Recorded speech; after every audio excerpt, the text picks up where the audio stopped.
call that radio. You call that radio TV. No. You call that radio TV. This is You Call That Radio. This is You Call That Radio TV. We are live with Danny McLaren, the mad chef of the Inner Rebellion and various other projects. We had them on the show, I think it was a year ago. Must be about a year ago now. So, because I suppose that's one good thing about doing the show for this long is that we can bring people back on that we had a good chat with, and I know you've all enjoyed the last one.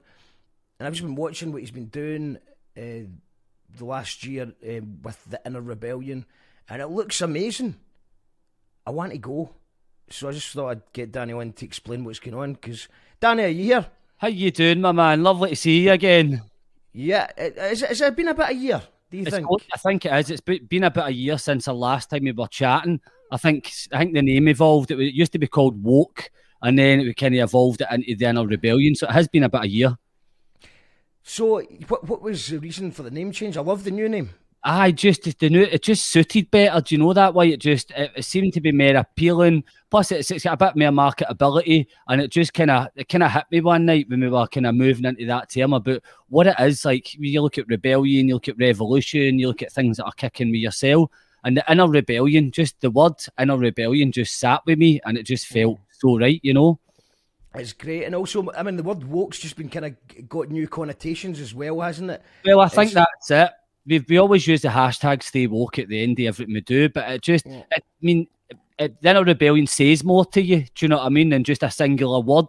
So it's always trying to make sure that other people can predominantly understand what you're all about.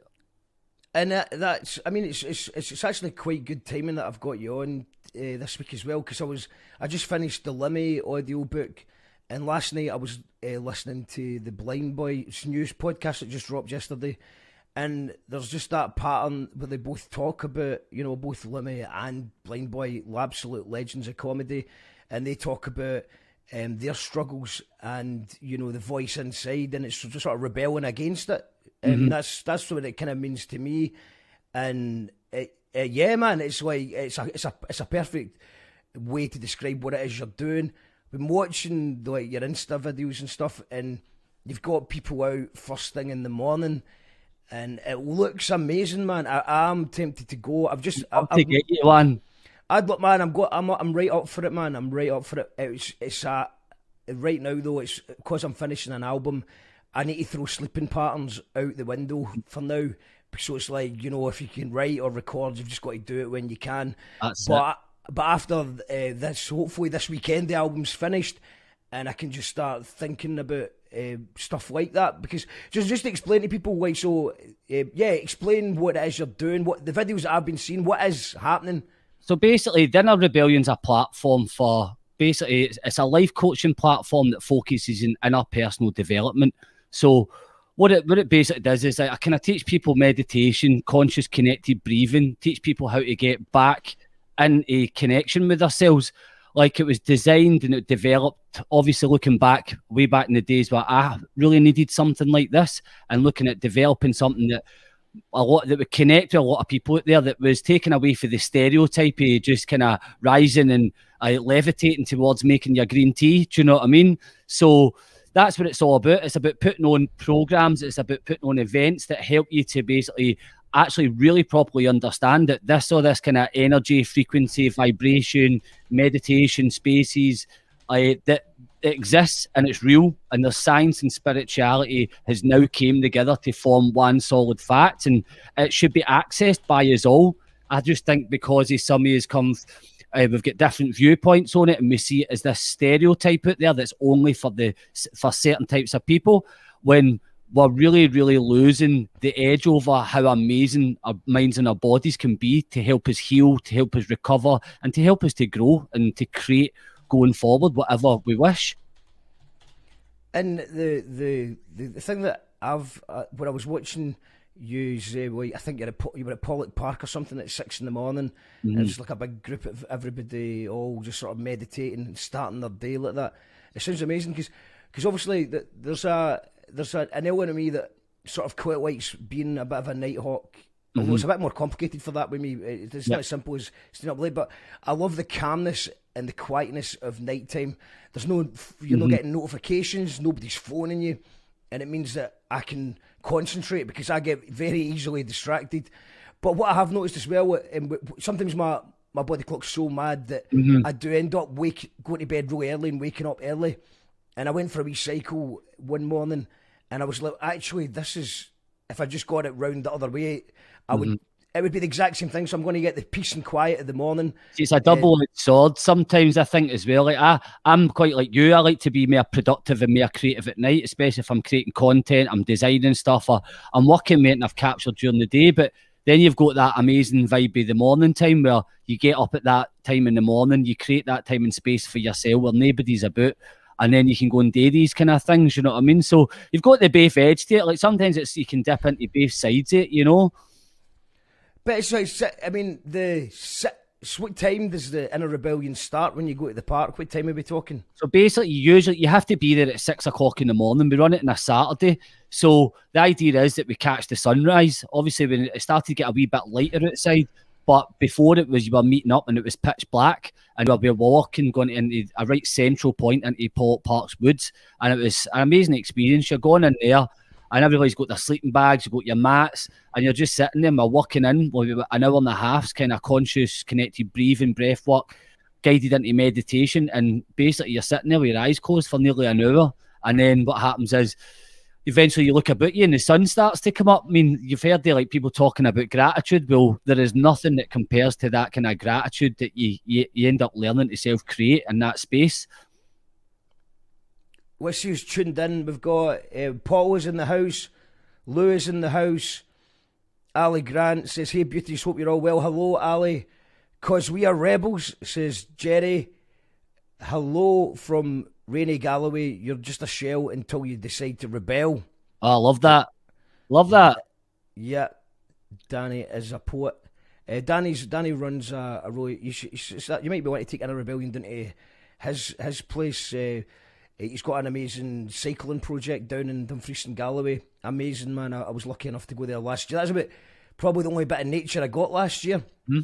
And instantly you feel better coming back from being nature. And I think that being locked down in the city, you know, I felt it because even just going to festivals, you're just getting the I mean, I know that's not probably the experience that we're talking about when we're going to Pollock Park and just the silence that comes with it. I think it's more like the whole idea was to create the session, was to create that bit of, like, see, because of the whole year's worth of lockdown, like, there was a lot of us, even myself, we were all getting a bit ill, do you know what I mean? Like, you can start to get to that point, you don't, when you remove human connection, it doesn't matter how well you can perform in various different levels or how well you can be doing in your life, but we were born to connect and socialise, and when you take that away, a lot of people were kind of building up this bit of social anxiety, kind of creating all these mad habits that we normally wouldn't develop, being stuck in the house. So the Forest Jam and the Inner Rebellion sessions on the Saturday was a direct response to, obviously, lockdown.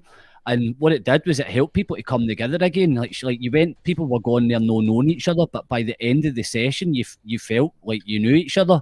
You know what I mean? It's like, it's a wee bit, it's plus being that nature as well. So it was a kind of direct response to lockdown as well. We've got Jerry saying it is a beautiful experience. We've got Tam saying biorhythm. Nice. Paul saying Danny legend, big love from me and Lou. Inspiration, bro. From the Cali Banger to the Bergen Portal. From Bucky Ice Cream to Buddha Consciousness. Legend. See you soon. A journey, man. It's been a mad journey. That just shows you, man, how we change and evolve over time. Do you know what I mean? It's absolutely fantastic. So obviously, for anyone, I'm not going to go over all the stuff we spoke about last time. I'll put a wee link to the first interview we had, where we covered your viral fame of being on Vice with your Bucky Ice Cream. We talked about that before, so we're not going to really go into all of that. And I think the Dirty Vegan Burger Bar, is that still happening? Yeah. So basically, we're temporarily closed just now because we're currently looking for another location. as obviously we ended up just deciding to call it a wee day for a while in the location we were in Finniston. So Dirty Vegan Burger Club is coming back because everybody's going bush on the socials asking us when. But right now we're just kind of sitting it out to see how things pan out, and we're looking towards coming to the south side. So just watch this space, do you know what I mean? But that was amazingly smashing it for us for a while, do you know what I mean? Like, it was just the fact that the pandemic came a lot easier out there. A lot of people understand that we've had to readapt and close some things and just learn to manoeuvre, you know. So a good shout. I think it's a good shout though, man. I mean, it's the all your overhead costs and the constant frustration of stopping and starting again, and that's why I've been kind of politely declining a lot of gig offers just now, is because like it actually does my nothing to just like looking forward to things or promoting a thing that just doesn't pan out. There's no point. It's like, see the way you looked at it, like at the end of the day, like this, you can monitor the situation, you can get like excited, you can end up like a lot of people I know have just end up spanking a lot of cash flow just waiting to, we're going to be open this weekend, thinking you're open for 2 weeks, you're closed, you're staffing, it's no fair in staff, it's no fair in everybody, and it's quite a difficult thing to navigate, and sometimes it can be just the one to just batten up the shutter and wait till things get a bit better, do you know what I mean? Absolutely, man, that's what I've done from the live event point of view, and I did actually, about a week ago, probably the first time in about a year that I actually had a wee feeling that things were, I kind of fell for the idea that things might be getting a bit in normality. I thought we might be able to get away with some socially distanced, you know, sit down events, sort of acoustic poetry, comedy, that kind of thing, but none of the bookers wanted anything to do with anything right now because we're waiting, and they were quite right to, because now it seems like you can have background music, but it's only like the band's got to be in the background. Do you know, I think it's more like, I mean, it doesn't apply to Glasgow because Glasgow's eternally level 3. Glasgow and Moray are still out the window, but I think in level 2 you can have background music. So I think that, I mean, I don't know what they mean by that, because you're allowed to have a band, but you're not allowed to advertise the band. So I think it's like, you know, like restaurant music, you know, if you know, when there's a band playing in the background while people eat their dinner. I think that's what they mean, you're allowed to do that. But I think you need a bit of glass. And it's just no fun. It doesn't sound very fun. So I think we've just lost Danny there. I'm going to play you a little clip of what it is the Inner Rebellion do while he comes back. So this is the Forest Jam Sessions, as it's called.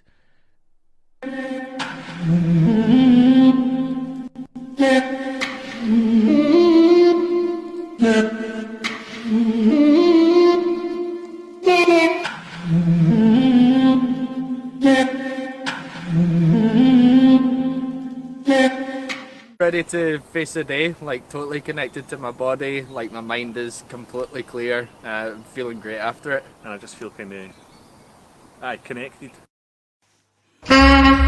Yeah, no respect in every aspect of my like Mark. The love of the man I talk on the radio. In case you never know. You call that radio, call that the radio. You call that radio, call that the radio. Come and say, in the my name, I'll just go with the flow.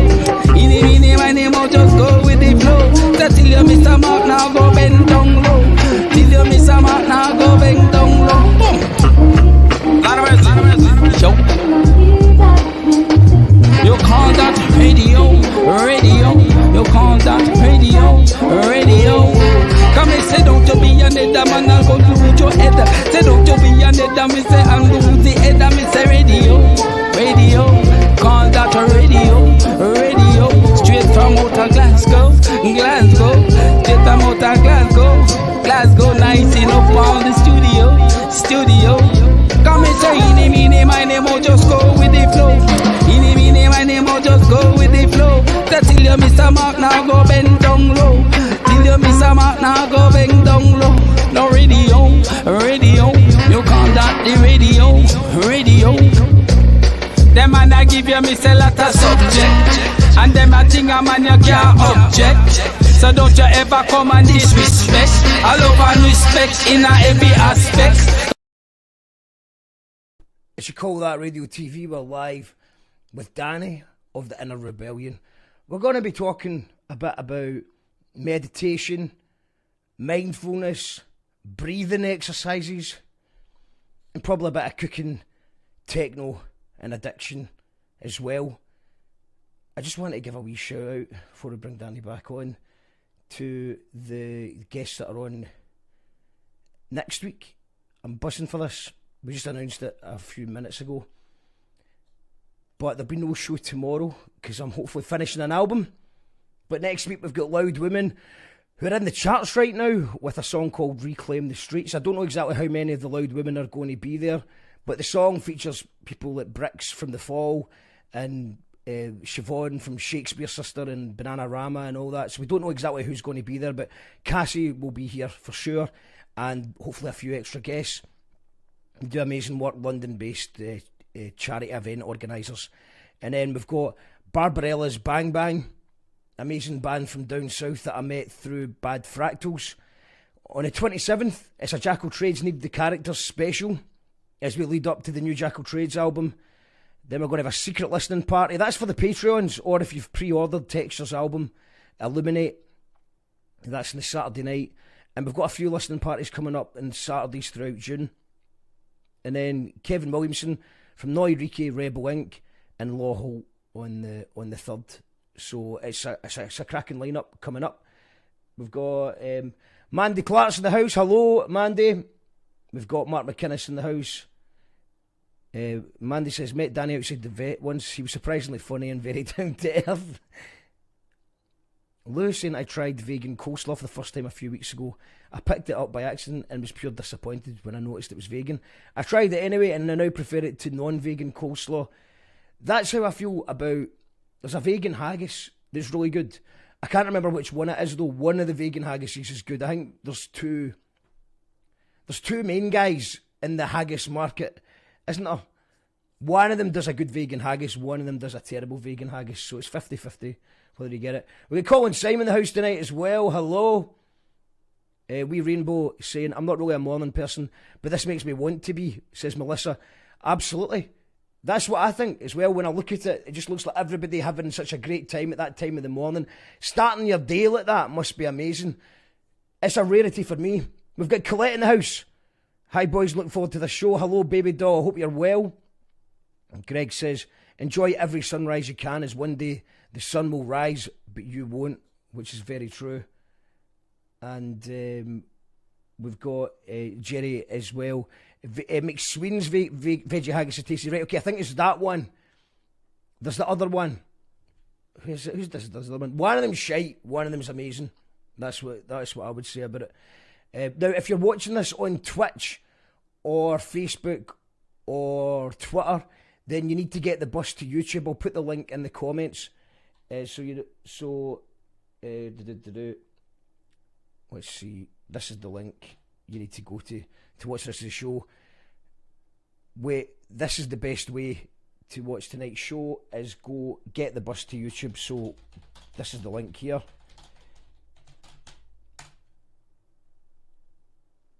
Click that link there and we'll see you on YouTube. And while you get the bus to YouTube, I'm going to play you a little song from our guest. A couple of you might remember this song before. We did play it once before, but I've decided not to go for one. So Barbarella's Bang Bang are a really high octane, high energy band, amazing. But since we're talking about meditation, mindfulness, breathing, I thought I would play a sort of nice chilled song. It's a collaboration between Barbarella's Bang Bang and Bad Fractals, who are an unusually mellow mood, covering a Nick Cave classic. It's an absolute belter of a tune. Get the bus to YouTube and we'll see you there in a little minute, and we'll get Danny back on. I think. I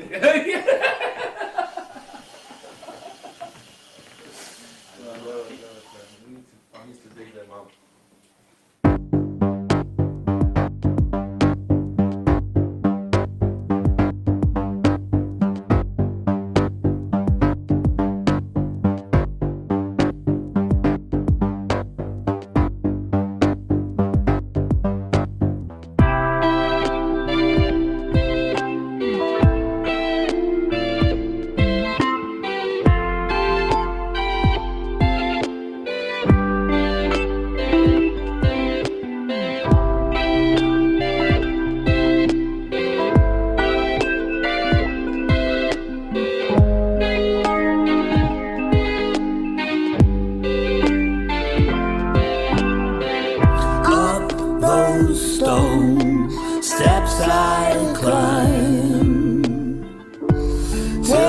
joyful days return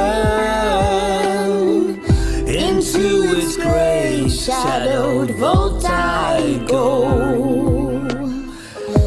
Hail the Pentecostal morn.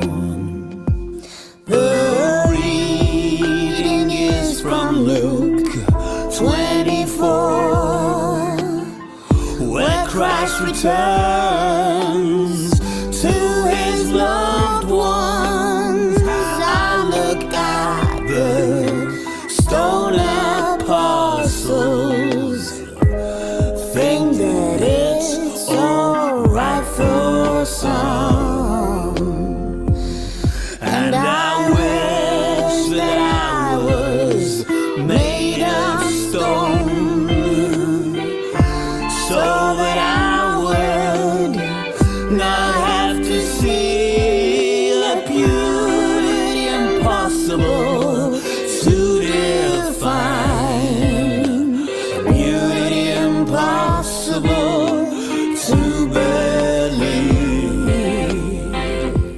a beauty impossible to endure.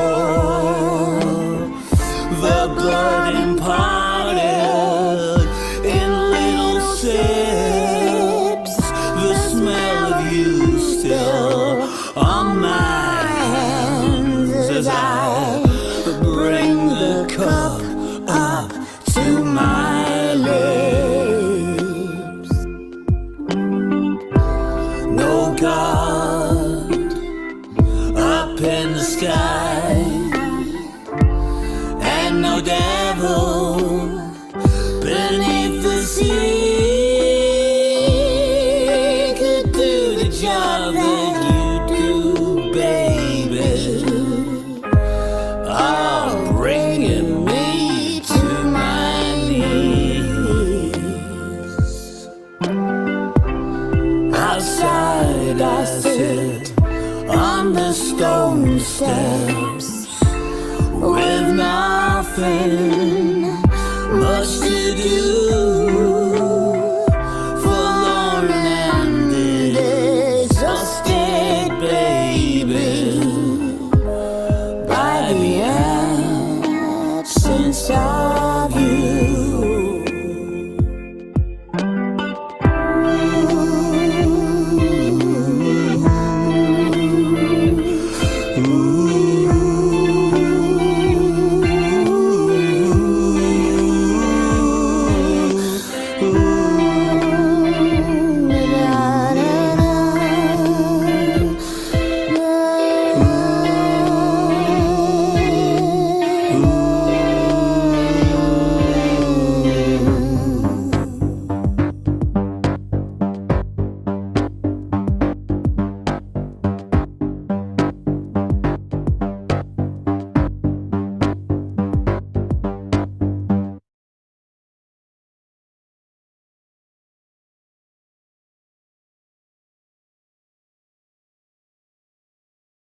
Brothers and sisters.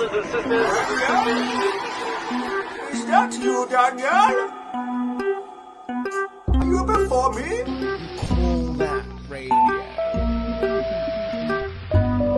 You call that radio?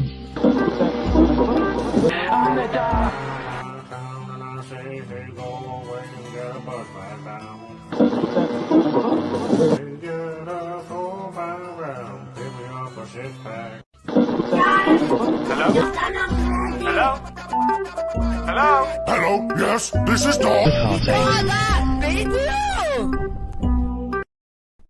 This is You Call That Radio. I hope you enjoyed that song. We will have Barbarella from Bella from that song and the band Barbarella's Bang Bang on the show next week. So I hope you can join us for that. That's when is that? Is that next Wednesday? I think it's next Wednesday. We got it's next Wednesday. Next Tuesday it's Loud Women. Next Wednesday's Barbarella's Bang Bang. Next Thursday's Jackal Trades Need the Character Special. And then next Saturday it's a Secret Listening Party for Texture. It's Kevin Williamson from Noy Urike and Rebel Inc. and various other projects. And then it's the amazing Law Holt on the 3rd. So I'm excited for all of that stuff. Geraldine saying, I highly recommend everyone to try the morning sessions at least once. Your mind, body and soul will thank you for it. Like I said, I'm watching the videos, it just looks amazing. It looks amazing. But I mean, it's probably, I'd be more likely to make it by doing an all-nighter and turning up at the end of it. Geraldine also saying, I think with Danny's back. Danny, can you hear me okay? How you doing? I'm not sure the video quality is a bit lagging behind, so I don't know if it's going to be the right zone for you, Matt. I'm having a few issues. I've been running loads of plugins on both computers today, so it could go down again, mate. I don't want to ruin the show for you. No, it's all right, mate. It's all right. What we can do is we can still have a conversation, and when you speak, I'll put on like a crackling campfire or something like that. Sounds great to me, mate. Sounds great. I'll find a crackling campfire. Okay, so we're getting some comments, and Geraldine was saying that it's something that you want to try at least once as the morning sessions. When was it the first time you did anything like that? Were you inspired by something else? Were you inspired by going on a walk, or like how did it come about? So the actual sessions themselves, like, I was just basically trying to get out of the house and get back into that bit of nature, you know. It was like you don't really understand. You know what it is? See, the whole time we were through in lockdown, what happened was we all took for granted the great outdoors. Like, many is it one using and utilising, like the beautiful Scotland that we've got, and even things as close as home. We weren't seeing the value in it. And even before, like I says, the pandemic came. It's done what it's done. But what it has is it's taught a lot is like how to start and to begin to make use of the things round about us and what we've already got inside. So just get Geraldine's actually on the news. She's actually showed me this wee spot, and it just grew from there. And just the place Paul Park, to have something so close to you that's just got so many amazing attributes to be connecting in, like a proper real forest within Glasgow. You know what I mean? It's outstanding. It's a highly underrated park. Do you know? Definitely. I went to a couple of times over lockdown, but I think I'd only been there once before in my entire life, because I suppose that's it. When you go, you normally think of going further away from home when you fancy going out. You know, like camping or festivals. That's how I always see it. Like, I usually go quite far away. But we're very lucky that we've got some parks. Is there any other underrated parks out there? What does the viewers think? Pollock Park, is Pollock Park the most underrated park? Let us know. For me, I think, to be honest with you, like, I'm still starting to discover as many parts as I can within Glasgow, do you know what I mean? But like, for me, Pollock Park always seems to be the one that's there. It's for the main reason you can actually get lost in it. Like, obviously, if you've been up there a few times, but the thing is with Pollock Park, you go up there and you can completely just get lost for hours. I mean, if you choose to if that's what you want to do, and sometimes that's what we all need, to get lost a wee bit. Melissa's just commented to sort of, because I was talking about, because it's such an early beginning, you know, like 6 o'clock beginning, I'd probably need to leave here about 5 in the morning. So Melissa was saying that she was thinking of doing an all-nighter for it too, but guessing that you want to be well rested for the whole connection thing. Well, see, does anyone do an all-nighter? Or would you risk falling asleep during the quiet bit? Well, the thing is, there's a whole reason why it was strategically designed at that time. So obviously, like, it's trying to get people to get into that thing. Like, see, like we were going through lockdown, a lot of people, what they're doing is they were staying up all night and sleeping all day. And there's a massive movement of, like, see, when people start to learn to unlock the morning time, and how, I mean, you think about it, you've only got so many days in this world, right? And at the end of the day, when we start, sometimes we realise that a wee bit too late. And when you start to utilise it and see that, you're going to want to get yourself up at that kind of time in the morning and enjoy the whole day. So usually if you're starting to need to get, there's some people I know that travel through from Motherwell. There's a boy that I know, cycles from Paisley, like at 4 o'clock in the morning, man. God love him. Do you know what I mean? Lewis, he's an absolute legend. But the thing is, you're talking about, just get yourself to your bed at 11 o'clock and wake up at 5 and just get it done. Do you know what I mean? It's like, sometimes we get connected and we get too focused on times and, we need to stay up a wee bit late. But the experience you're going for, it's amazing seeing people walk back from the experience and going, it's 8:30 and I feel amazing. My day hasn't even started yet, and I've just basically manifested my whole day that's coming ahead. And do you know what it is? It's one of the things that I can't really explain what it's like. It's not a meditation class. It's not a breathwork class. It's everything. It's like we do visualization. I teach you how to get into this space. It's mainly, see, imagine you've always been wanting to be work with meditation, but you've never been able to get into that space, get into, or even to taste what that space is like, to understand what it's like to have a state of non-ordinary consciousness. Now, sometimes it can just take time, but when you learn and you use the tools of conscious connected breathing and breath work, I guide it. So I'm walking about, talking, getting you to visualize things, getting you to visualize disconnecting from your body. I just can't explain it. It's one of the things you need to be there. But what it is, it's designed, if you're ever struggling with stress, anxiety, of anything like that, will disappear within 15 minutes. And when you open your eyes, finally, you will realise that every second you have in front of you is every amazing second that you've got in life. And it just changes your whole outlook, man. So when you're talking about going to sleep at 11, do you have any tricks for falling asleep? So just basically, if like anybody has any problems going to sleep, do you know what I mean? Just make sure you tire yourself out during the day. That's all it really is, do you know what I mean? Make sure you tire yourself out during the day and just set an alarm clock. Or if you're a person that takes 2 hours to go to sleep, then obviously you need to go to sleep at 9 o'clock. If you need 5 hours sleep, then just go to sleep so that you get your 5 hours sleep. But at the end of the day, the whole point is don't worry about sleep. Sleep is like, if it's one day, you get into that zone, you're going for an experience. It's more than just a class. It's more than just a gathering. It's an actual, when you come there, you realise it's much, much more. But don't worry about the sleep. Just think it as, I'm going to do something that's going to potentially change my whole day, my whole week, and possibly my life. I did a meditation. I try to do some meditation. I've tried to listen to a couple of them, and I do like it, but I've not nailed it yet. But sometimes it works, sometimes it doesn't. But do you have a specific way that you like to meditate, breathing wise?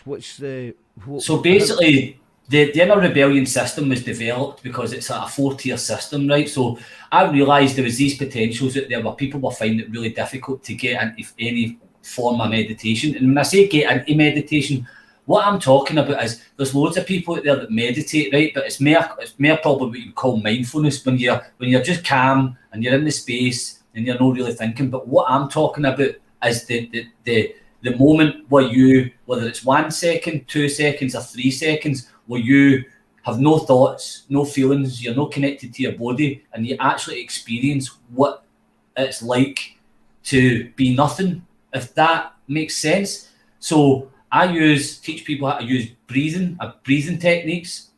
We also use guided voice, and also I run these online classes on a Wednesday. I use synthesized beats. That's why I create all my music for it and stuff like that. And what it does is it will distract. I have these techniques that will be able to distract your mind to a point that you won't need to think about anything. And before you know it, I'll have distracted you into a point that you will be in this space for a limited period of time where you won't even have time to think about, am I not getting into it? Do you know what I mean? Lou Rogerson saying, I need to count the ticks on a clock to be able to fall asleep. And it's for Jerry says, it's for me, it's Matrix meets Avatar, a natural high. And she says that Melissa can stay at her house the night before because she's just up the road. And Melissa says, I'm in, definitely need to get myself connected with the morning energy and this wonderful thing. Back to underrated parks. Danny saying Rook and Glen is huge, dead easy to find, a quiet, private area. Nice.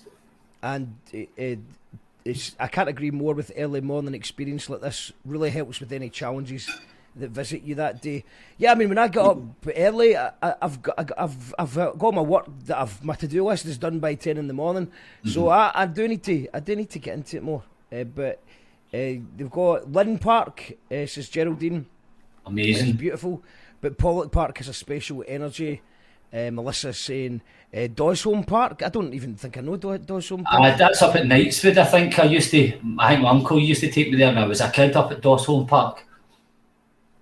Pretty nice vibes. I definitely, like Geraldine was saying there about Pollock Park being quite the space of energy. If anybody's not watched this, if you're from Glasgow, from Scotland, even if you're no, you need to watch The Birdman of Pollock, right? and it's a documentary that was A made. fantastic documentary. Oh my God, man! Like, it's just, if it doesn't fill you with pure pride and joy for everything that the Scottish stands for, you know what I mean? It's like, and that also, when I watched that, that's what kind of got me more in towards being round about that idea. There's something special, something mad energy within that place, you know. What I was going to ask about is, does CBT come into what it is you do as well? Well, it's more, if you think about it, like CBT's like probably all it is mind distraction. It's kind of like right now I'm studying right now to be a neuro-linguistic programming practitioner, NLP for short. So it has some attributes to that, but it really is just basically like get meditation, distracting your brain, distracting your mind, using techniques of guided voice so that you're focusing strictly on my voice, visualization. Like the power of visualization. This is another thing that we teach strongly there in our rebellion, is visualizing. Like the thing is, like, if you imagine if you have a thought, right, and then you basically say, for instance, that say you this is my beliefs and this is what we teach it. It's like whatever you can create, whatever reality you wish, right? You are the creator, right? So if you wake up in the morning and, for instance, you want to start working on certain areas, you want to bring anything into your life. Everything in the world that's basically non-organic, right, had to be a thought before it was reality. Whether it was somebody building a spaceship or it was an architect building a building, everything that came up was a thought first. So if you learn to be able to amplify and work with your thoughts, I mean, everything is thoughts and emotions. I mean, when we can learn to control and to manage our own thoughts and emotion system, we unlock the doors for a lot of stuff. And that's why with the visualization comes in. Like I said, I get people to visualize, I call it the gratitude bubble. Well, you get you into the space, I get you to start to visualize a bubble, start like a big bubble, like bubbles, like we'll say, a bubble growing and surrounding you, starting to expand a wee bit more. And within inside that bubble, get them to imagine the feelings and the emotions of what it feels like to have pure love. Now, I know it sounds a bit wacky to some, but like, these are things that we don't normally do. We shun away from. We think that it's a wee bit weird and silly. But when you start to create those feelings within yourself and you start to put it in touch with visualization as well, some incredible chemistry starts to change within the body. Like you start to move into a beautiful state of mind. And when you're doing it in a group and everybody's imagining a bubble growing outside them, and then bubble eventually starts to join together as one giant bubble surrounding everybody while they're lying down, and everybody's putting inner thoughts of pure gratitude and love, and then all of a sudden we do this thing where we send it to the whole of Glasgow, and everybody's face just goes, I've never seen people sit up with a smile and a feeling like you're looking at them and I'm like, it looks as if you're just taking 10 pills, you know what I mean? Sorry for the drug connotation, but it's like, it's Glasgow, what can you say? It's like you're creating absolutely immense, beautiful experiences just by thought and emotion. And that's what the inner rebellion is. It's about teaching you the tools and the knowledge to live your full potential of your life and realise that you do not need to be confined to the reality that's just completely out with you. You have the power to be and create whatever you wish. Absolutely, gratitude is the mainstay of good mental health in it. But it's just sometimes it can be difficult though, innit? If you're suffering from depression or anxiety, or you're worried about something. I suppose another good a good thing that's for stuff like that is maybe zoom out a little bit and because if there's something really annoying you or upsetting you, so obviously real shit happens all the time and there's lots of worries out there, but a lot of the time you're pissed off at something. It's usually like a straw that breaks the camel's back, so it's actually the thing that you're annoyed about. If you zoom out of it, it's actually nothing. Will you give a shit about, will you even remember this worry in 2 years' time? Well, that's it. It's like it's like working towards, like I spent a very long time trying to work towards myself and teach myself these things about how to take better control of my thoughts and their emotions, because when you let your thoughts and your emotions, even, it doesn't matter, like, I mean, I've come from a background having depression, like really acute anxiety, do you know what I mean? I've been through the mental health wars with 2 mental health breakdowns. Like, I was just an absolute chaotic mindset in my life, do you know what I mean? I was always mad, I was always drinking, I was always giving myself some reason, been through like traumatic stuff within my childhood, so like trauma, like I've been you know what I mean? I'm the kind of test pilot for my own stuff, you know. So it's like, but when it comes down to that factual thing that I completely believe, like we've got to, when you do learn how the techniques and the tools, and we start to educate ourselves and start to work, it's like, it's about habitual habits and patterns. Like if you ever want to change anything within your life, you need to break the program, right? So this is what I always say to people. If you imagine a program, a computer game, you put a computer game in, the way you think, the way you feel, and the way you operate within the world that is basically a byproduct to your past. Anything for the age of 0 to 7, you learned behaviours, programs, emotional thinking through your surroundings, right? And I was just like, when I started to understand this about 3-4 years ago, I was like, I need to understand how this affects people, how I could use it to help myself, how I could use it to help other people. And when we start to realise that if we just change the program, we can change the outcome of how our everyday life experience is. And there's plenty of science there. Like this is something that is so prevalent out there just now within these kind of areas that you'll not have to go far to find out things that will back it. And it's really just about going like that. If you constantly have the same thoughts every day, if you're constantly doing the same things every day, if you're constantly doing the same repetitive programs over and over again, you're only going to get the same results. So whereas if you start to change it up a wee bit, you start to change your actions. Like say for instance, you got up out of the left side of the bed every day for 5 years, we'll start changing it out the side, the right side. It's about the thoughts. When you first wake up in the morning time, the first thought that goes through your head from the point that your eyeballs open or your eyelids open consciously can dictate the chemistry, the brain waves, and everything that's going on me for the rest of the day. I used to wake up in this state. Oh my God, worry about the things I haven't done, worry about the things I have done, worry about the things I don't have, worry about checking my messenger, my Instagram, my text messages, this, all right, cool, need to get this done today. Within 15 minutes, my body is absolutely screaming with cortisol. I've not even went to the toilet to do a pee yet, and I'm already having the mental negative chatter about, will I get these X, Y, and Z things done? And if you imagine, the brain is one of the most sophisticated pieces of machinery in the universe, you know what I mean? It's incredible.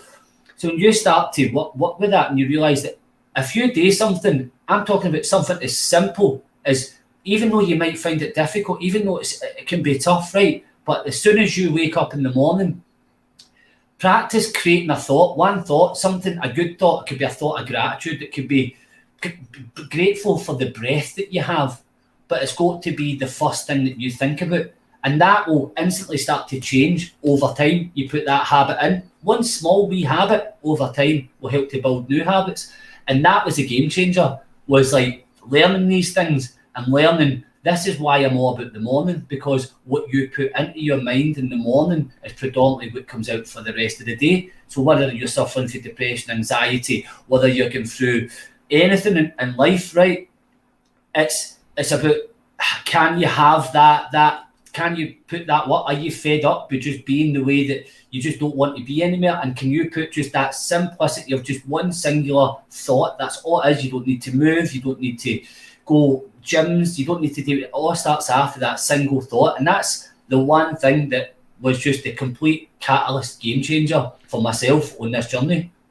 Why, I think I just had a thought there, why do you think the reason that we're all scared or we dislike the morning is because we associate it with going to school or going to work in the rat race? I mean, the rush hour is horrible for anyone who's had to tolerate that feeling of going in a packed train in the morning full of other miserable people. And it's, you know, so morning is maybe, it gets a bad rep in our brain because we're like, oh, morning, it's time to go to work, it's time to go to school, to do things we don't want to do. I think the morning times, if you look at it based on society, the morning times, like the general populace of us all, like came from a society that's kind of industrial style where everybody works way beyond their health means, you know what I mean? We all have to work 10 times as hard to make the amount of money that we need to survive so that we can just get up and do it another day. And a lot is are trying to make better arrangements and better plans to move out of that. So when our bodies are so programmed that like we're exhausted and we're tired and we need to sleep, and we're like, you know what, I would rather be in my bed for another hour because I have to go and do another 3, 4, 12-hour shifts. And I know that was a case for a lot in my life, and it can be hard to break through that. And that's the thing, you wake up in the morning, you think that you're no if you get up too early, you think that you're not getting that time. You think that you're losing out in sleep, but really you're missing time for you. Like, that's what I'll say. The morning is about you. It's about what you can do for yourself and what you can take back that you weren't getting. If that makes sense. Absolutely. Like the what you mentioned, obviously, I, as a performer, event organizer, it's cortisol you mentioned earlier on. That's a kind of thing. It's kind of like a drug that you're running on. That's why you've got all that energy. Being a chef, I've never been an actual chef myself, but all my friends that are chefs, I mean, they're constantly stressed out. They're usually drinking when they can and stuff like that as well. And it's like a stressful environment. And that cortisol, I mean, can cortisol be a positive thing? Is it just a negative thing when there's well, I too think much of it? It's like cortisol and adrenaline. Usually that's like when you go into that fight or flight mode, it's called. So we get a break, like basically when we've got, if you look at like in some cases when we've got anxiety, our body moves into a state of fight or flight, right? And obviously the chemicals that can be released is cortisol and adrenaline. And sometimes that's what I'm seeing when we're in a stressful environment, or we're generally stressed. Our bodies are just filled with these kind of chemicals, you know what I mean? And then when we start to come to a better state, we start to get to that place where we start kind of chilling out a wee bit. We're not as manic. We don't need as much things running about. As I remember when working in the catering industry my whole life, just operating on that fight or flight mode for 20 years. Do you know what I mean? Never been able to come down off it. And I think that's what constantly my anxiety came from. Do you know what I mean? Just constantly being in ready to go mode and then just kind of slogging it down with a few pints and whatever else. And you think that you've got this magical excess energy that you don't really have until you stop. You'll know that if you. That's it, man. That is it. I think there's definitely a relation there. Like, so you've been running about all day, whether it's in a kitchen or whatever job you're doing that's doing the cortisol. And it feels like once the job's over, it just feels like a pint. Do you think there's a link between alcohol and cortisol? Because it seems to be a really nice feeling. Like, job done, so I'm going to have a pint, and all you're doing is giving yourself a wee hangover to start the day off the next day. It's mental, isn't it? I know, but that's the thing. When I think back about it as well, I mean, we all kind of get into these kind of habits as well. Like working in the catering industry for so many years, like you had to make certain sacrifices, and I still understand it where. Like you had to live your life usually between 11 and 3 in the morning. And if it's a game you're in for the long term, I mean, I remember I lived my life between 11 and 3 in the morning for near enough 20 years. That's when I went out. Don't get me wrong, you've got the kind of youth side it when you're young, do you know what I mean? And you're just like, right, let's go for it. But then you pass that when you start to get into like your early 30s and you're still running about like a 25-year-old getting pissed in tank tequilas every night and being the last one to get kicked out the bar. And I suppose to say Glasgow's got a societal, cultural problem whereby it's not like you could go for it's not like there's an option if you're working, well, you know, you were working in, say, for example, Block, which happens to have a 3 AM licence. Right. And there's nothing else open in Glasgow. It's not like you could go for a cup of tea. Exactly. To chill out and relax. It's literally banging pubs, because anywhere that's open that time is going to be, it's going to be banging, it's busy, and it's going to be full of drunk people. I mean, that's it, exactly, and that's the thing. It's also part of the social culture as well. Do you know what I mean? And it can also be a rite of passage, but sometimes it's got a lot to answer for people's kind of like, it's got a positive side probably, the socialisation side, and the kind of come and evade side. But it's part of your life, part of your history. You look back, it was a buzz, it was a laugh, but then there's a lot of people that can do a bit of damage over time if you're not careful and you don't watch yourself and you don't look after yourself. And I've been there.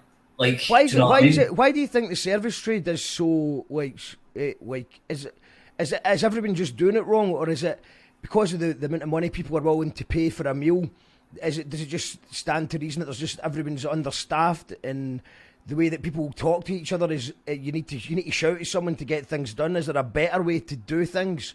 Does everyone just accept that your boss can talk to you like shit in a kitchen and stuff like that? I don't know. Like, I've always thought about this over time. That's a really good question, to be honest with you. And I've always thought, even towards the end, like working in that environment, like I completely changed my leadership tactics and an experimentation that I actually got more work and more results out of the people I was working with. Because I've been majority of my life as well, I was on times that arsehole that would just disappear because he was the boss and let other people work double shifts, and do you know what I mean? And then put myself in the forefront. But then over time, like, you started to learn that within these industries as well, like first of all, like what I've learned is, if you look after people and you make sure their best interest is at heart, you'll keep the right people. Do you know what I mean? Like we're too busy to kind of treat each other as just tools. It's just things to get the job done, and then when you're done, when it's not working anywhere, then we move on to the next person. But it's an industry within itself that's it's got a high staff turnover. Do you know what I mean? But I think, and it's so weird that just because it's seen as the catering industry and kitchens, and like nobody ever questions it. Oh my God, it's like that boy's done like 50, 60 years this week, and so no, it's cool, it's all right. I can do another shift. It's cool, do you know what I mean? Like I glorified it for so many years because I just wasn't self-aware enough at that point, or had I woken up and was thinking it was like glorifying that I've been on for 14 days in a row, and really all I was doing was opening the door for my next visit to the hospital for a mental health breakdown. Do you know what I mean? We've got a few comments coming I want to read out. Geraldine's made a good comment. You can't stop smelling even online sessions. You feel connected to yourself and others. I would like to ask you about the online sessions, man, because obviously obviously I would imagine that there's a lot more difficulty in trying to get the same vibe, but from the feedback that you're getting from people are really enjoying your online sessions. So what was the process like trying to make that work? So to be honest with you, the online sessions, you can go a wee bit deeper, because like what the online session is to try and show people that you can create a state of non-ordinary consciousness, right? And with that, then that's just basically you showing that you can go into these kind of places where like psychedelics would take you for a millisecond just by your own chemistry in your own body. So with the online sessions, the better ability that I have is that because I'm kitted up, I create all my own binaural beats, I create all my own soundscapes. And what I do is I've got my microphone, I've got the ability, I've got delays and stuff like that. So when we're doing the online session, we can really create this crazy experience. We started the online sessions just as lockdown started, and been running them free Wednesday sessions for everybody to come and experience what I'm all about, get to know me, and like try out what I'm doing. In the online sessions, what it revolves is people put their headphones in, they find a comfortable space to lie in their bed, they cover their eyes, shut their eyes, put an eye mask over, and all I do is just take them on like an hour's pure guided portal tour of me, just taking them into that amazing space and showing people how far you can actually go within the space within, as I call it, to actually experience and understand. Like say for example, some nights I would have a theme. The theme would be your future self. So what I would use is like conscious connected breathing, quite similar to the Wim Hof, like any kind of variations on that. But it would just be kind of using breath work to help you get into a kind of a mind expansion space. I'm not going to talk about the science and neurology of the breath work side, but what it can do for you to make you feel like, not like you're high, but like your body is beginning to let go. You're beginning to let go of all these layers that we all build up yourselves to protect ourselves from what's going on in the outside world. And what happens is you become to disconnect from your own body.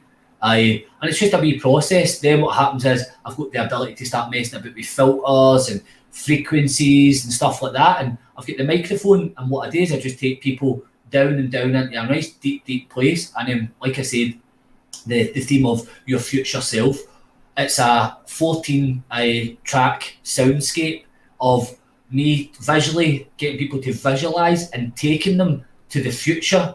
So like for example, I'll play these kind of components where it sounds like what you would sound like an internet download, like synths and stuff. It's hard to explain, but what it really is about is get people to visualize. I visualize them turning themselves into light, pure energy light, and then I'll get them to visualize themselves traveling through space, going back round faster and faster, and then eventually back to their body where they're at. I get them to visualize opening their eyes and being 45 years in the future. And then I ask them, were they happy with the decisions they made? Were they happy where their life is so far? And the whole idea is, when you start, like when I had the biggest kind of breakthroughs personally I've had to myself and other people, is when we realise that we may have things that we want to change within our lives, right? We may have things that we want to stop doing that are not really working for us, whether it's bad habits, whether it's not living the life to best fulfillment, or whether it's things that we just need to let go of. Sometimes when we carry them for so long in our life, we can miss out. We can miss out living in the present. We can miss out just having the beauty of life. So what it's about is going into the future and imagining that was it. Like maybe it's time. The time is done. Like life is done. And have you lived the life best lived? Have you let go of the certain things? What is it that you never changed that you could have changed? And it's quite a powerful experience. And then what I do is get more kind of sounds on, more breathing, and then what we do is we transport everybody back.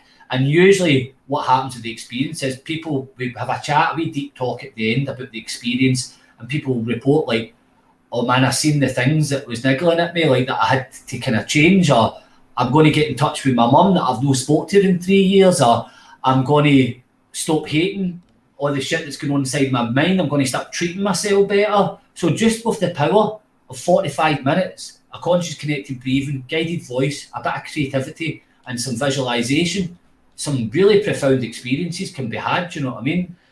I think the living in the now thing's really important for me anyway.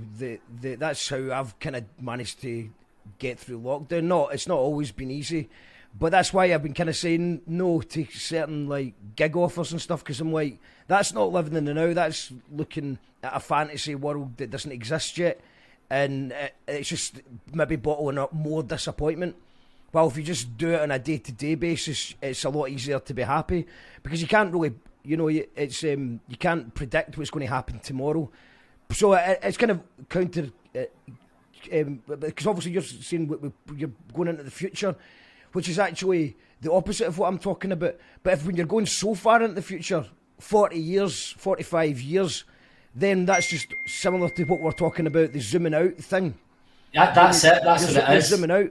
You're zooming out, so it kind of makes all your petty troubles disappear. Most definitely, that's exactly what it's designed to do. It's designed to give you perspective, right? A perspective that is so grand on the scale of life. Like sometimes, like we can get so caught up in the small things, and they can take complete power over us. Just the small things, and sometimes it's so difficult to break out of our thinking of that. And sometimes we need an experience, or we need to do something that's much bigger than ourselves to realise it doesn't matter. All that matters is right now. All that matters is your health, your happiness, how well you're loved and how well you were loved, and how much you want to contribute to being a human being, to help others and have others help you. And that's what it's going to come down to at the end, my belief. It'll be interesting to see what's happening, because obviously I know that there's going to be a lot of people who have maybe over lockdown had substance problems, or too much alcohol, too much food, bad eating and stuff like that. But I see so many people that are picking up things like, a hobby, like a musical instrument. I'm seeing people doing yoga for the first time in their life. Well, I would say that yoga is now mainstream, which you couldn't have even imagined 5 years ago. And there's also what you mentioned, the Wim Hof method. Everybody's just flinging themselves into the cold lochs, which is like on a mass scale. Everybody's just trying out the cold shower techniques and trying that stuff out. And I suppose that we live in Scotland, and aren't we lucky? Because if you want cold water, you've came to the right place. So maybe that's why it's like, well, what the fuck do we have? We've got cold water, we've got shite weather. We don't have the sun, but we've got cold water. Have you used the Wim Hof? I know you mentioned that you used a similar thing for the breathing. Have you done the cold water thing? Yep. So like Wim Hof, do you know what I mean? Like he was the guy that started me in my journey like 4 years ago. Like before there was no many people into this. There was no many people doing cold water therapy. No many people doing kind of the breathing. It was quite off the scale, and it's been amazing to watch it grow and see people really tuning into this, do you know what I mean? And watching how Scotland is completely. I mean, there's a science and spiritual revolution going on right now, whether we like to or not. Like the people of Glasgow, the people of Scotland, and I can't see as far out of that into Europe and beyond, but it's amazing. Everybody's waking up, man. Like they're waking up to realise that, like, utilising nature, utilising the power within, starting to become more self-aware, start to wake up their consciousness and realise that we've all got amazing potentials and abilities as human beings, not to just be human beings to exist, to buy things, to get up, to go to work, to come home, to go to sleep. There's so much more to it, and people are waking up and realising that tapping into these things are actually helping them relinquish the kind of common things like worrying about your self-confidence, your confidence, your anxieties, your stress, your depressions, you know what I mean? And it's just so powerful, and it's amazing to see. There's lots of physiology. We're talking about the science of the cold water therapy that's been proven. Wim Hof has baffled many scientists with some of his feats that he's managed to do. Lou Rogerson's commented, David Blair is constantly launching himself into freezing water. Yeah, that's correct. That's David Blair for Colonel Mustard. That's how what he's done with lockdown. He just went to a beautiful place and went in for a dip. And do you think that the reason that it works so well is because people are maybe we've obviously designed society to be safe, which is a positive thing, but is it something about the cold water that makes us feel uncomfortable? And then when it stops and we manage to dry ourselves off and we warm up, is that just meaning that we're now aware of how comfortable and safe we actually are? I think like one of the I'd probably say the mindset regarding the cold water is the fact that it changes your state. It's like, if you imagine, like, Mace is operating a default mode network, right? So the default mode network is basically the way your brain operates. See, when you've been driving for 3 years and you can jump in a car and you can move the steering wheel and you can still chat at the same time, maybe go on your phone, or the way a musician can play an instrument, or I can chop an onion. We have got this thing called the default mode network that operates within our brain, and at the end of the day, when we stay in that default mode network, we're generally less aware of what's going on, what the bigger pictures are. We get totally focused in and kind of medial things, thoughts, emotion and feelings. So in order to change your state, like your state of being, the state of how you can like just break out, like, you know, that way when you've had a niggling thought inside your head and you just can't shake it, or you're angry at somebody and you can't let it go, or you're fixated on something that happened that somebody said about you, or you get something like that, changing your state, like, see, as soon as you jump into that cold water or you have that cold shower, like, it changes your state so quickly and will reset you, reset your chemistry, reset your mind, reset your body, and it does the work. It does the physical work on you that knowledge couldn't do as fast, you know what I mean? Plus it resets your nervous system as well. Is it something like this? Well, like that whole idea of remember the song "Everyone's Free to Wear Sunscreen," and it was do something every day that scares you. Yeah, does it kind of tie in with that? Because obviously, unless you're an expert, nobody actually wants to go in cold water. Nobody actually wants to turn their nice warm shower into a cold shower. Well, in general, obviously, I speak in general terms. So you kind of like you're doing something that scares you. So as a result, when you've dried yourself off, you've kind of got a wee feeling of achievement. Aye, well, that's it. It's basically down to breaking the programme. Like I says, we're all programmes. Like, we're all, if you imagine that our daily life can become a programme without us actually realising it. And when we do things that make us feel uncomfortable, we choose to break that programme because we're doing something that becomes completely uncomfortable. It shakes us out of the kind of repetitive pattern programme of general thinking that we usually have. And it's amazing the results that can come from it. Lou Rogerson's left a few comments. Some of my work days start at 7 a.m. and it's hectic and stressful from the second I walk in the door. Thankfully, I don't have a commute. I don't think I'd be able to handle that sort of stress anymore. And and it's just probably even more stressful now. I've only been in a rush hour train once during lockdown. I've been lucky I've been able to work from home. But there's definitely an extra edginess to it. Than there was in the before times. Paul saying when me and Lou worked in hospitality, we'd be up at Blue Dog or Maggie Mays more often than we should have. Well, Maggie Mays, there's another place with a 3M licence, you know. Blue Dog, I remember the days in Blue Dog as well. It's like when you've like, so say for example, we're playing a gig at, I don't know, McCool's or something, then you would go to the Maggie Mays, or if you're at the different part, you'd go to the city, you'd go to Block. And it just feels like you want that one pint. The thing is, like, see, sometimes when I've went home after a gig, I'm absolutely wired. I'm buzzing, even without taking any substances. So that's why I just feel like a pint is just a nice way to relax. Even though if you go into a bar with a 3M licence at midnight, the reality is that you're probably not one pint.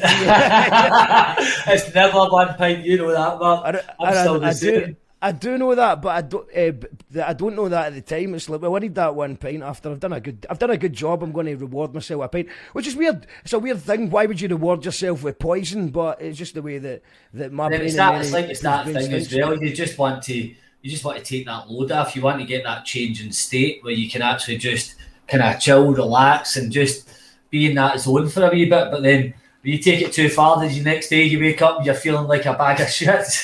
Aye. But I mean, especially, it's definitely a lot of it is there's a social thing as well, because while a gig's on, I don't really get a chance to talk to anybody, because either if I'm organising it or I'm just watching the bands. I don't like talking over bands. I don't like people talking to me when bands are on.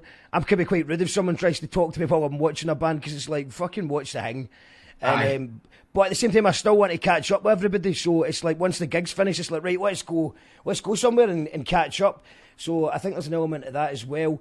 We've got Danny saying, oh no, cold water tourism. Some dafty is going to bottle that.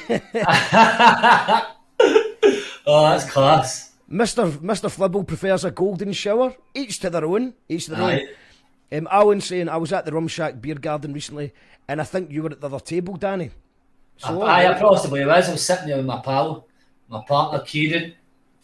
Yeah, it's I've not been to the Rum Shacks. Oh, I've hardly been anywhere. It's brilliant, man. Like, so nice to see like South Side starting to get alive again. Do you know what I mean? It's just a wee shame that the pubs couldn't open properly in the Monday there.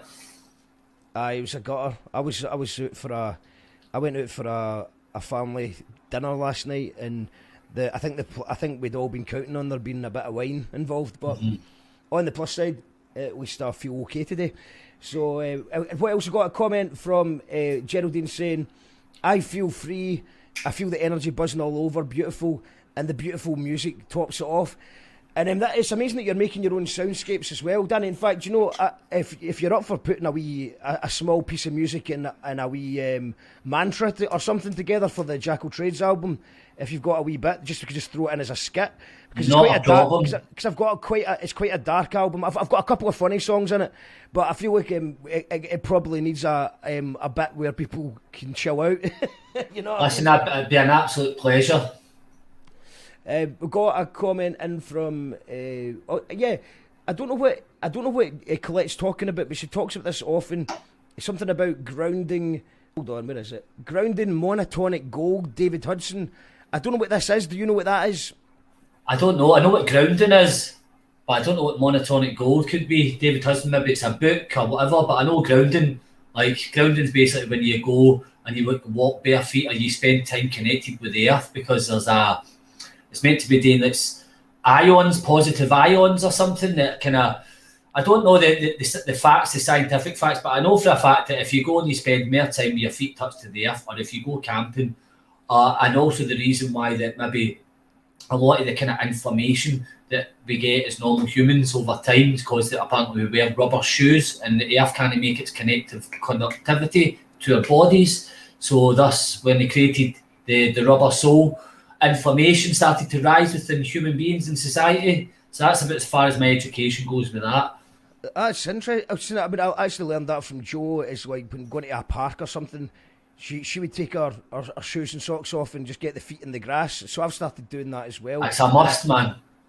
It does just make you feel better. That's if the grass is like not muddy or whatever. Boosts immunity too, says Geraldine.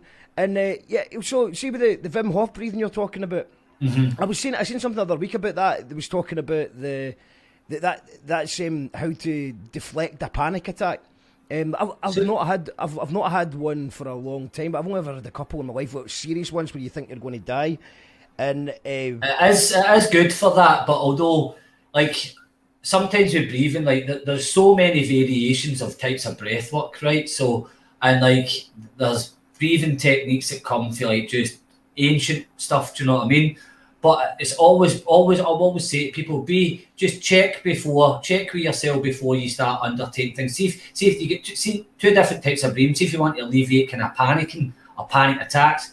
Some people actually panic breathing will bring on the panic attack. So say somebody relates kind of intense breathing or like kind of in and out breathing, they relate that to the panic attack. Sometimes that Wim Hof method, potentially done the wrong way, can trigger a panic attack. I'd always probably recommend slower breathing in through the nose, out through the mouth, exhaling for longer, for if you want to reduce a kind of panic attack, although it's great, Wim Hof can do that as well, and it also can help to reduce your anxiety. It actually does. So, but the thing is, but you need to know what you're doing. You can't just. What I'd say is, like, if you're somebody who suffers from really bad panic attacks, like there's a simple breathing, there's a simple 7-11 breath work, simple 7-11 breathing that within 15 to 30 seconds a day in it, up to a minute, you can basically change your chemistry within your body. So breathing, man, like this is another one. It's just the potentials about breath work and just general breathing and learning how to breathe and all of the different variations. What's your 7-11? I'll give it a shot just now. So basically, I think it's in for 7, out for 11. So you need to, so the longer extension on the way out. So in through the nose for 7 and out for 11. And you keep yourself pursed lips. You'll need to learn. It'll feel strange at first because we're so used to breathing in and out so shortly. So a nice slowly breathing. When you're breathing in as well, right? Most people nowadays we breathe in through the shoulders and the chest, right? When you breathe in, you want to feel your stomach rising. So as you breathe in, best way to do it is start from here, right? Breathe fully out through your nose right now, right? Suck your stomach in and then begin to breathe in and let your stomach expand. Then feel your rib cage expand, then up to your chest, and then out for 11. That's it. It'll take time for you to get used to the extension. That's it. It's good. Do you feel the? I got it. I got a wee done. Aye, man. So you'll get a tingle. It'll just kind of bring you down. It'll bring you out of what we call flight mode. Do you know what I mean? Yeah, man. No, it's good stuff. Lewis saying I had a panic attack in October and ended up in the Royal. If I focus on my breathing, it makes me feel worse. Yeah, I mean that's it. It's I mean it's really it's tough. It's tough. I mean I don't know if I've, like I said, it's been a while since I've had a panic attack, but I have been on the skirted round the edges of it. Aye. And where it just feels like an alarm bell's going off. But luckily. It's that way you can feel it start to creep up, man. Usually it starts off with the old stomach, starts to feel a wee bit wacky, and then you're like, but usually, I see that when you think about it, it's like, it starts off with a thought. Imagine this, right? A wee thought kind of niggles into your mind or an experience, or somebody says something, or you have a wee singular thought. Then the thought, what it does is it begins to amplify, and then the thought sends the body kind of emotional signals, and then the body begins to generate an emotion after that thought, then sends it back to the brain. And then the brain goes, oh, this is right. So we'll send more signals back out to the body to start releasing like cortisol or whatever, adrenaline. Let's go here. And then what happens is this loop system. It's like, best way to explain it is you take a microphone, you put the microphone next to a speaker, and what happens? Feedback. Ooh. So that's what happens. The best way to counteract it is with trying to change the thought, and then obviously putting in a breathing technique that suits your style with what it is you might be going through. So it's mad, man. Do you have a backup thought for if that ever happens? So usually, if I let myself get into that position, like I want either say to myself, it's either if I get into those kind of mindsets, it's very, very rare for me nowadays, but only if I'm extremely tired, I'm burnt out, or on the occasion if I've drank too much, like because I just don't deal well with hangovers these days, so I don't drink that much. But like when if I've got a really bad hangover, that's sometimes the only time that I feel my anxiety can come back. And if I'm not looking after myself, but usually I'll just sit there and I just say it doesn't really matter. And I think about love. I know it sounds weird, but I'll think about the emotion, love. What does, because you can't be anxious when you're operating in a state of love. So if you want to think about it, like your parents, or to think about somebody and how much love for you had them, or it was your partner or whatever. If you start to expand that feeling, then that feeling's going to start sending this different chemistry. Do you know what I mean? But it's practice. These things take time to practice. It took me a long time. Yeah, no, I think it's handy advice. If another wee tip, I don't know if anyone's ever had like sleep terrors or whatever, but I remember someone taught, I don't know where I got it from, but it works a treat. So if you just have if not sleep terror, what you called when you can't move, when you're stuck and you can't sleep move. paralysis. Sleep paralysis. So like I heard this and it actually works a treat. So you just imagine like a really a nice place. So like I would imagine somewhere like this that we're looking at, a campfire, beautiful hills, something like that. But just make sure you've got a good image of it and just carry it around with you every so often and just say, where's your happy place? It could be anywhere. It could be a real place. It could be an imaginary place. And then when you've got a sleep paralysis situation, you can actually transport yourself to it, and it usually just puts you back into a sleep. But you almost like jump through space to this happy place. That sounds pretty cool, man. I've heard about dream porting, man. I'm quite interested in that, but I don't know enough about it. Yeah, I mean, I think that there's that lucid dreaming, but I think that lucid dreaming is the cousin of sleep paralysis, and if you don't know what you're doing, you should stay away from lucid dreaming. Yes, most definitely. They're kind of connected, so you can get kind of lost in that. But yeah, I mean, sleep paralysis with that. Once again, that was always a sign that I was not looking after myself. I mean, it definitely was related. I know it's not for everyone, but for me, it was like I was going too hard, too fast, and just not looking after myself and not sleeping enough. So that's when it normally came back. But that is a wee trick for anyone who does get sleep paralysis. It does actually work. Well, it worked for me anyway. We've got Mr. Flibble says, I learned breathing techniques to stop the bad breathing during my panic attack, but still get the mental side of a panic attack. Yeah, I mean, that's still terrible, but hopefully that's making it better for you and easier to manage, because... I mean, the breathing thing is so bad. Like Lou's talking about being hospitalised and stuff. It does feel like you might be dying of a heart attack, and if you've not been looking after yourself, then it could be a heart attack. You don't know. That's it. It's one of the most overwhelming experiences you'll ever experience. I remember the first time I ever had a panic attack, and I literally thought I was having a heart attack.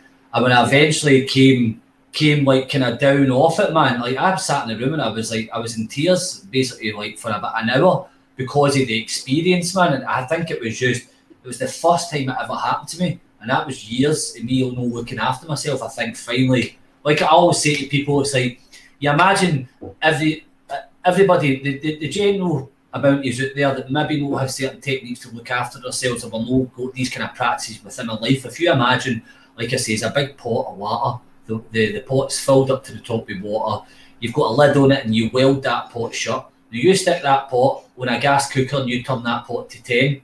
So that pot is it's going bub, bub, bub, bub, bub, bub, you know what I mean? It's going to blow. And that's what happens to a lot of us when we don't have a good bit of self-care, whether it's you learn how to decompress, you learn how to have emotionally detox, because all through the week we encounter a lot of people, a lot of things, a lot of different energies. And unless you learn to kind of clear that mind and clear that body like on a daily basis or once or twice a week, what can happen is the pot will just continue, and then all of a sudden it goes bang, and that's when you can either get feelings of being completely overwhelmed, panic attacks, or just sometimes it can make you really, really unwell. That's why, like when we look at society these days, it's no lie out there that there's a mental health epidemic going on at the minute, and it's been there for a while, and the pandemic's only made it worse.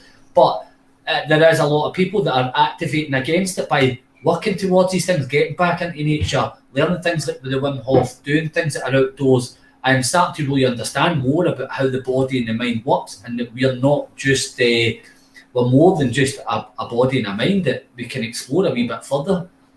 And I think that's very true with what's been happening in the last year or so, is that, because obviously people were kind of working to live or living to work, but now that when you take all the fun side of socialising and live music and everything, then you're in a situation now where it's like, right, okay, we need to look a bit deeper within. We need to get back in touch with nature. It's because there is no other way to do it, really, for happiness. Alan says, I've got a friend who tells me being around me helps calm her down. Working in the care sector and learning calming techniques and doing yoga and learning how to act in stressful situations helps. Nice. And Geraldine says self-care, self-investment. 100%. Mr. Flibble says, I get both sleep paralysis and lucid dreaming very frequently. No way to escape sleep paralysis other than to wait to wake up for me. They last about 10 minutes. I'm a bit unlucky that way. Give it a shot. Give it a shot. Try imagining that happy place, like when just on a day-to-day basis. Like, picture this campfire, for example, since that's been on the screen for the last hour. Picture that, and then try and transport yourself into it. It did actually work for me. It might not work for everyone, but it did work for me. But yeah, Danny, I've just put your Instagram. Is that the best way for people to keep Yeah, up to date man. with what's going on? Mainly, I've got the Facebook and Instagram, but I'm probably more active on Instagram, as Facebook's like wanting you chuck 5G these days to get it moving. I know, man. It's a fucking It's nightmare. a fucking nightmare, mate. Do you know what I mean? It's like The only time I'll get any engagement on the Call That Radio page is when I share a Pat Butcher meme. That went viral. it's ridiculous, and it's like you got your way to create all this amazing special content. Then you're like, right, I'm going to get it up, put it up something like Facebook, even though you could have followers and stuff like that, and you're just like, nah, you're like, nobody's seen it. You check the engagement, you're just like, but you need to have a Facebook. You can't know it's for the shareability, but with Instagram, it's more easier there as well. Do you know what I mean? Amazing, Danny. Well, thank you very much for joining us today, man. I'm definitely up for trying to, once I get this album out of the way, hopefully get the album finished this week, and I'll hopefully be joining you soon. Most for, definitely. There'll always be a ones. spot there for you, and it'll be a pleasure to have you on board. So thanks very much for inviting me on tonight. I've had a great wee banter with you, brother. Always a pleasure, mate, and good luck with the Inner Rebellion, and hopefully we'll see the Dirty Vegan Burger Club pop up in the south side or something like that. Oh man, the dream, mate. Not too long, so hang tight, folks. Everybody's waiting, and thank you all for tuning in as well tonight. Amazing. Thank you very much, Danny. Amazing stuff. That's Danny. Check out the Inner Rebellion on Instagram. I've put a link in the comments if you're on Insta, or you can find them on Facebook and stuff as well. Thank you to everyone who's tuned in. This weekend, I'm hopefully going to finish this album behind me, At This Point by Jackal Trades. The new single is out just now on Spotify, Bandcamp, Amazon, Google, all the bad corporations. It's on all the bad corporations. So pick your favourite arsehole and enjoy it. There's a music video hopefully coming soon for it as well. That might be out this weekend as well.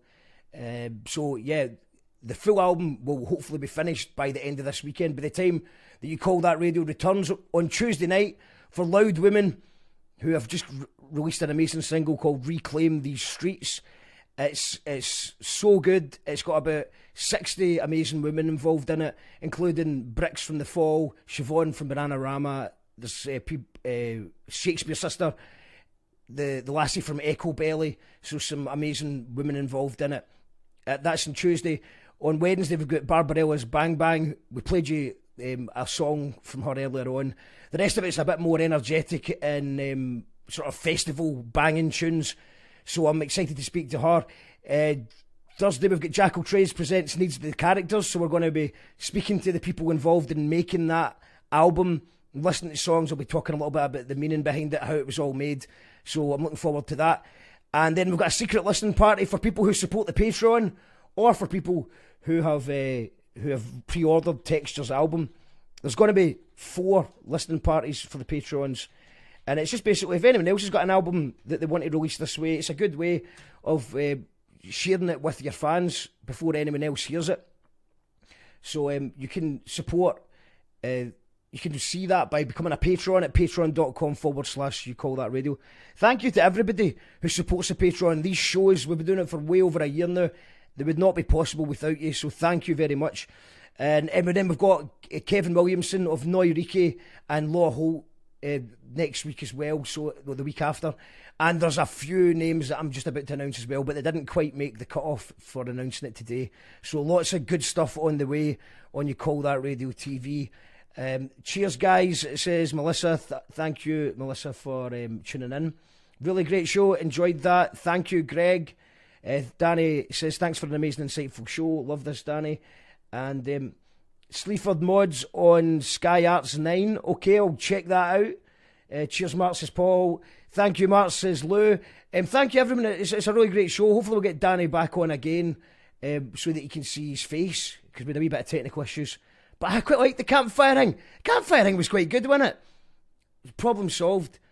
I didn't want him to go away without giving us some words of wisdom, and everyone enjoyed that. I hope you did too.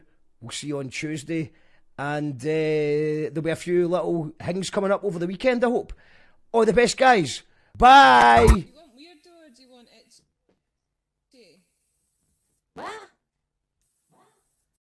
If you don't really know what's going on, there's a show that also doesn't know what's going on. Call That Radio TV. You call that